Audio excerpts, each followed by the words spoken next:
Hi, my name is Kenny. I'm a software engineer here at Roby. And if you're watching this video, that means we recommend Roby as a connector for your company.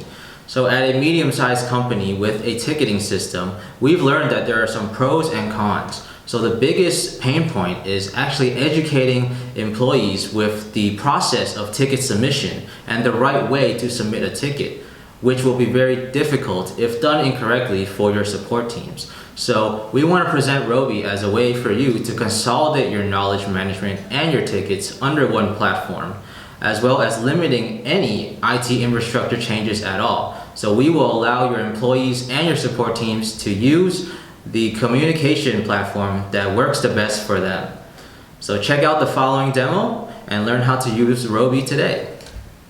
So first, a really important step is how to download the app properly. So when we go to apps in Microsoft Teams, we will look for Roby, and then when we click on it, you might be tempted to click the open button, but actually what would be even better is if we click on the arrow and click add to a team.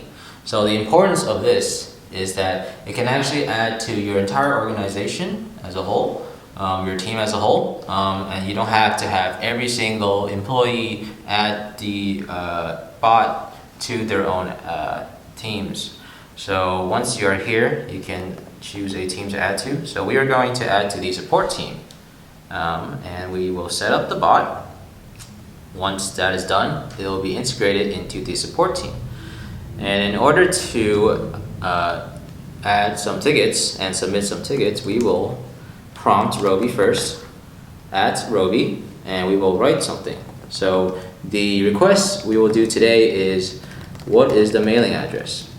So this is an example of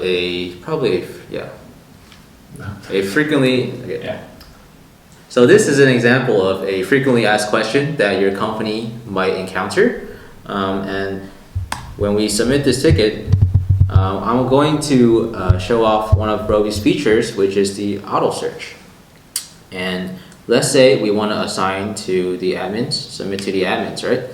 And we want to do auto search. So what auto search is it will actually look at the knowledge space that you provide as a company and see if there is already an answer to a similar question like this. So as you can tell from the resolution that Roby provides, there is actually a answer to this question, which will be prompted to the user.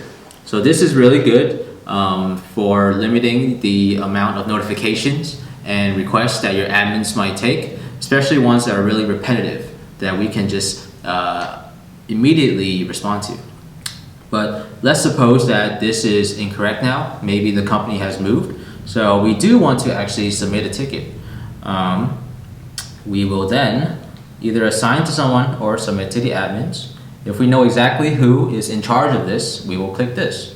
So for example, we know that Jay is in charge of these sort of requests, and then we will fill out these properties for the ticket. So it is a medium priority ticket. Let's get it done tomorrow by the end of day.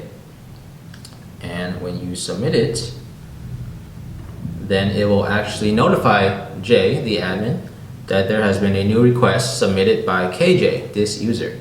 So when we go check out what Jay's screen looks like, when we go to chat and to the Roby app, we can actually check the new tickets. By typing hi, we will see the open tickets. And now Jay will actually see that KJ has submitted a ticket recently. What is the mailing address? So right here from the app, we can actually reply to the thread in the support team. So we can say, I am looking it up. And when you reply here, it'll actually add a response to the thread. And now when we go back to the thread, as you can see, KJ will be prompted and told that Jay has responded to this question. So the importance of this also is that because it is within a team itself, everyone inside the support team will actually know that someone has asked this question, so they won't ask, and also that it's being addressed. So there's a lot of transparency and everyone will be educated and informed in the workspace. Now let's say Jay has figured it out. So Jay is going to actually close this ticket now. So Jay can say it is First Street or something, right? And then when Jay submits it, it will close this ticket. And once again, it will be updated into the thread itself. When we check on the thread, lo and behold, it is resolved. So once again, very important because everyone in the thread can see that the ticket has been resolved, so they won't ask this, right? And then this can also be really good for the admins because they won't have any duplicate tickets or duplicate requests. And once again, this is a ticketing integration video, so we can also check that on Zendesk everything has been imported and exported correctly. So let's go check our ticketing system. And as you can see, it has been updated here. So what is the mailing address? It has the responses and the resolution. So thank you for watching this video. I hope it has been really helpful and we look forward to hearing your great experiences with Roby.